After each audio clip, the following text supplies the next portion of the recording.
नमस्कार साथियों, मैं पवन त्रिपाठी अपने रोबाप एजुकेशन चैनल पर फिर दोबारा से आपका एक बार हार्दिक स्वागत करता हूं। और आज हमारे पास एक काफ़ी इम्पोर्टेंट टॉपिक है जो कि 11th 12th बीएससी एमएससी और यूपीपीजीटी आरपीएससी सबके लिए काफ़ी इम्पोर्टेंट पॉइंट माना जाता है और उसका नाम है डीएनए रेप्लिकेशन। तो आज हम डीएनए रेप्लिकेशन पे थोड़ा सा एक डिस्कशन करेंगे और एक रफ आइडिया हम यहाँ पे अंदाजा लगाएंगे कि डीएनए रेप्लिकेशन की प्रोसेस आखिर में चलती कैसे है। तो डीएनए रेप्लिकेशन का मतलब होता है कि डीएनए से न्यू डीएनए का सिंथेसिस, यानी कि डीएनए से डीएनए बनने की जो प्रोसेस है उसे हम कहते हैं replication process.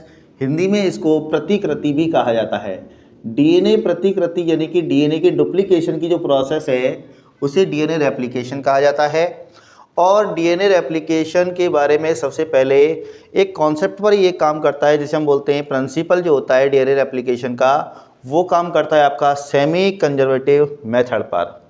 Semi conservative method का मतलब ये होता है कि न्यू डीएनए बनाने के लिए डीएनए के ही भागों का उपयोग किया जाता है, लेकिन संपूर्ण डीएनए का उपयोग न करके डीएनए के दो रज्जु होते हैं और दोनों रज्जुओं में से किसी भी एक रज्जु का उपयोग करके हम नए डीएनए का सिंथेसिस कर सकते हैं, जो कि इस डायग्राम के अंदर थोड़ा सा दिया हुआ है, उसके बारे में हम यहाँ पे चर्चा करेंगे।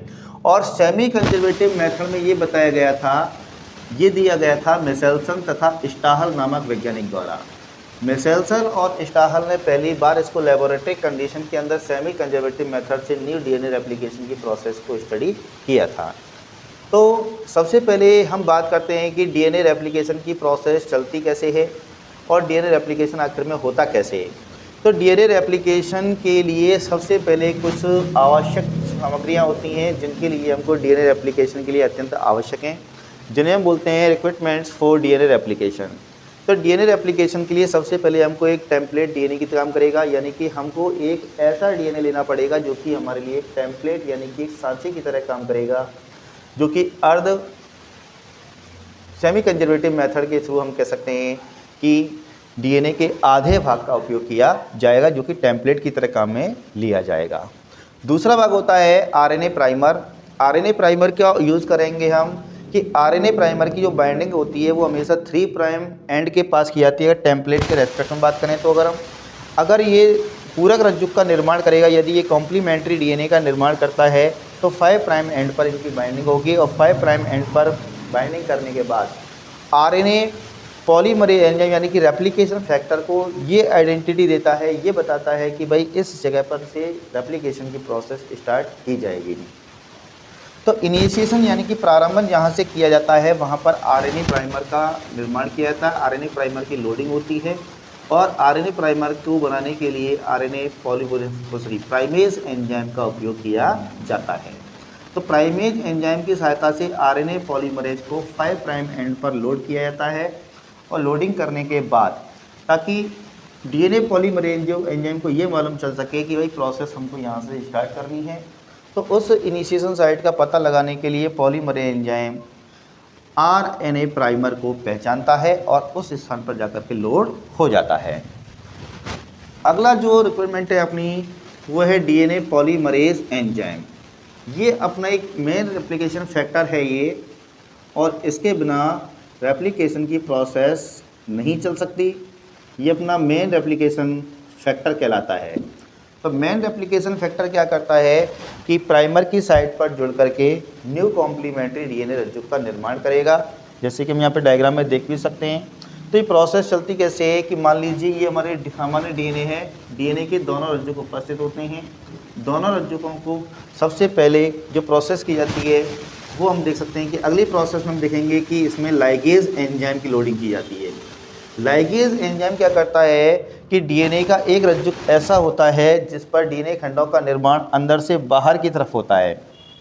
तो जब अंदर से बाहर की तरफ होता है तो इस टेम्पलेट पर छोटे छोटे डीएनए खंडों का न्यू डीएनए खंडों का निर्माण किया जाता है, जिन्हें हम बोलते हैं ओकाजाकी फ्रैगमेंट्स। तो ओकाजाकी फ्रैगमेंट्स के बीच में गैप रह जाता है। इस गैप की फिलिंग करने के लिए, इस गैप को भरने के लिए लाइगेज एंजाइम का उपयोग किया जाता है और साथ के साथ डीएनए पॉलीमरेज फर्स्ट एंजाइम का भी यूज़ किया जाता है। अगली बात करते हैं हम, एक और है हमारे पास रिक्वायरमेंट जिसको हम बोलते हैं हेलिकेज एंजाइम। हेलिकेज एंजाइम क्या करता है कि जैसे कि हम जानते हैं कि डीएनए काफ़ी बड़ा अणु है और 2 रज्जु की संरचना होता है। हालांकि इसका स्थायित्व टीआरएनए की तुलना में कम होता है, लेकिन प्रकृति में डीएनए का स्थायित्व कोशिका के अंदर सर्वाधिक देखा जा सकता है। तो डीएनए में स्थायित्व होने का सबसे बड़ा कारण यही है कि ये 2 रज्जु की अवस्था में पाया जाता है और 2 रज्जु की अवस्था काफ़ी बड़ी होने के कारण इसमें कई सारे न्यूक्लियोटाइड क्रम जुड़े होते हैं, जिन्हें हम डीएनए की संरचना इकाइयों के नाम से भी जानते हैं। जो कि हम डीएनए की संरचना के बारे में उस टॉपिक के अंदर डिस्कशन करेंगे कि डीएनए की संरचना आखिर में कैसे होती है और टेम्पलेट कैसे वहाँ पे बनते हैं और कैसे वहाँ पे 2 रज्जुकों का निर्माण किया जाता है। दूसरी इंपॉर्टेंट बात है कि डीएनए रेप्लिकेशन करने से पहले डीएनए के कुंडलन को खोलना पड़ता है और डीएनए के कुंडलन को खोलने के लिए हम हेलिकेज एंजाइम का उपयोग करते हैं और हेलिकेज एंजाइम डीएनए के कुंडलन को खोल देता है। जैसे ही डीएनए का कुंडलन खुलता है तुरंत इसके साथ आकर के एएसएसबी प्रोटीन बाइंड हो जाती है, जिसको हम बोलते हैं सिंगल स्ट्रैंडेड बाइंडिंग प्रोटीन। ये एएसएसबी प्रोटीन क्या करती है कि इन दोनों स्ट्रैंडों पर जो कि टेम्पलेट की तरह काम कर रहे हैं उन पर आकर के इनकी बाइंडिंग हो जाती है और ये बाइंडिंग होने की वजह से क्या होता है कि दोबारा से इसमें रिकॉइलिंग की प्रोसेस नहीं हो पाती और उसकी वजह से इनकी डीकॉइल्ड स्ट्रक्चर को स्टेबिलिटी मिल जाती है। तो डीकॉइल्ड स्ट्रक्चर को स्टेबिलिटी देने के लिए एएसएसबी प्रोटीन इनके टेम्पलेट स्ट्रैंड पर आकर के बाइंड हो जाती है। उसके बाद एक एंजाइम और होता है जिसको हम बोलते हैं टोफोआइसोमरेज एंजाइम। टोफोआइसोमरेज एंजाइम क्या करता है कि टोफोआइसोमरेज एंजाइम दोनों डीएनए के दोनों जो रज्जुक होते हैं उनके बीच में जो हाइड्रोजन बॉन्ड की सहायता से जो दोनों रज्जुक आपस में जुड़े होते हैं उन हाइड्रोजन बॉन्ड्स को काटने का काम करता है और जैसे जैसे प्रोसेस आगे चलती जाती है टोफोआइसोमरेज एंजाइम हाइड्रोजन बॉन्ड को काटते हुए आगे की तरफ चलता रहता है। अब ये पूरी प्रोसेस जो होती है इसकी जो मैकेनिज्म है वो हमारी 3 स्टेप में कंप्लीट होती है। नंबर फर्स्ट होता है इनिशिएशन, सेकंड होता है एलोंगेशन और थर्ड होता है टर्मिनेशन। प्रारंभन, अग्रसर और समापन।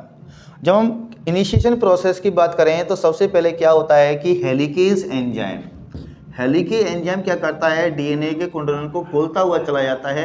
जैसे जैसे ये डीएनए के कुंडलन को ऊपर की तरफ खोलता जाएगा साथ ही साथ एएसएसबी प्रोटीन इसके ऊपर लोड होती हुई चली जाएगी ताकि इस खोले हुए स्ट्रैंड की दोबारा से कॉइलिंग ना हो सके, क्योंकि अगर ये दोबारा से रिकॉइलिंग कंडीशन में चला गया तो रेप्लिकेशन की प्रोसेस नहीं हो पाएगी।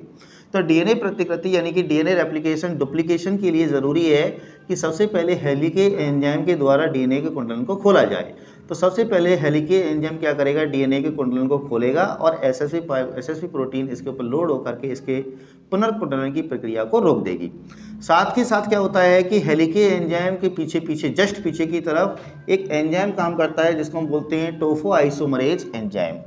ये टोफोआइसोमरेज एंजाइम क्या करता है हाइड्रोजन बंधनों को काटता हुआ चला जाता है, जिससे डीएनए के दोनों रज्जुक जो होते हैं वो सेपरेट होता रह जाते हैं, एक दूसरे से पूरी तरीके से अलग हो जाते हैं। जैसे कि हम यहाँ पे डायग्राम में देख सकते हैं कि दोनों रज्जुक क्या हो चुके हैं एक दूसरे से अलग हो चुके हैं और ये दोनों रज्जुक आगे चल के टेम्पलेट के रूप में काम करेंगे। ये दोनों रज्जुक आगे टेम्पलेट के रूप में काम करेंगे और टेम्पलेट के रूप में काम करेंगे तो ये रज्जुकों की सहायता से ही नए पूरक रज्जुकों का निर्माण किया जाएगा।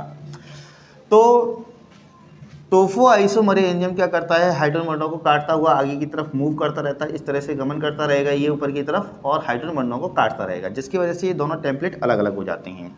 जिसकी वजह से होता क्या है कि जब दोनों टेम्पलेट अलग अलग हो जाते हैं तो इसके एक रज्जुक पर जिसके हम 3 प्राइम सिरे पर 5 प्राइम सिरे पर आरएनए प्राइमर की लोडिंग होती है।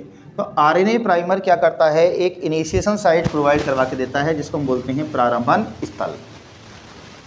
तो प्रारंभन स्थल की पहचान करने के लिए पॉलीमरेज एंजाइम आरएनए प्राइमर का यूज़ करता है और आरएनए प्राइमर को बनाने के लिए प्राइमेज एंजाइम का यूज़ किया जाता है।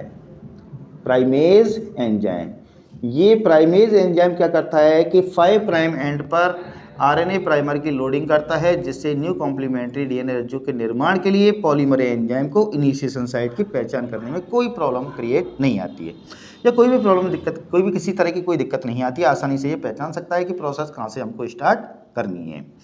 तो डीएनए के एक रज्जुक पर तो जो कि टेम्पलेट की तरह काम कर रहा है जिसमें कि दिशा बाहर से अंदर की तरफ 5 प्राइम टू 3 प्राइम की तरफ रेप्लिकेशन की दिशा रहेगी।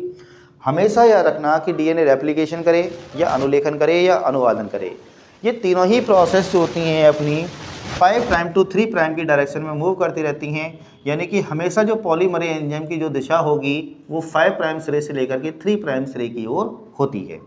इस कंडीशन में होता क्या है कि जब प्राइमर की लोडिंग हमारे 5 प्राइम एंड पर हो जाएगी तो पॉलीमरेज एंजाइम आसानी से इसके साथ इनिशिएशन फैक्टर की सहायता से आसानी से बाइंड हो जाता है और बाइंड होने के बाद प्रोसेस को लगातार कंटिन्यू करता रहता है। जैसे जैसे इसको आगे कोडॉन्स मिलते रहते हैं, न्यूक्लियोटाइड्स मिलते रहते हैं, उसके अनुसार ये अपने पूरक न्यूक्लियोटाइड का निर्माण करते हुए आगे की तरफ बढ़ता रहता है। साथ ही साथ डीएनए का एक टेम्पलेट जो होता है उसे हम लैगिंग स्ट्रैंड के नाम से जानते हैं, क्योंकि लैगिंग स्ट्रैंड पर नए पूरक रज्जु का निर्माण असतत रूप से किया जाता है, यानी कि छोटे छोटे टुकड़ों के रूप में नए डीएनए खंड बनेंगे और इन छोटे छोटे न्यू बॉर्न डीएनए खंडों को हम कहते हैं ओकाजाकी फ्रेगमेंट्स। एक्चुअल में ओकाजाकी एक साइंटिस्ट हैं जिनके रेस्पेक्ट में ये नाम इनको दिया गया है, तो इनको ओकाजाकी फ्रेगमेंट्स कहा जाता है और ओकाजाकी फ्रेगमेंट्स का निर्माण भी 5 प्राइम टू 3 प्राइम सिरे की ओर होता है। तो पॉलीमरेज एंजाइम फर्स्ट और स्लाइडिंग क्लैंप की सहायता से पॉलीमरेज फर्स्ट की बार बार इसके ऊपर लोडिंग की जाती है और लोडिंग करने के बाद जो छोटे छोटे टुकड़े होते हैं उनको कंटिन्यूस करने के लिए, उनकी निरंतरता को बनाए रखने के लिए, उन गैपों को भरने के लिए यहाँ पे लाइगेज एंजाइम का उपयोग किया जाता है, जिसकी सहायता से ये ओकाजाकी खंड फिर दोबारा से सतत डीएनए खंड के रूप में विकसित हो जाते हैं।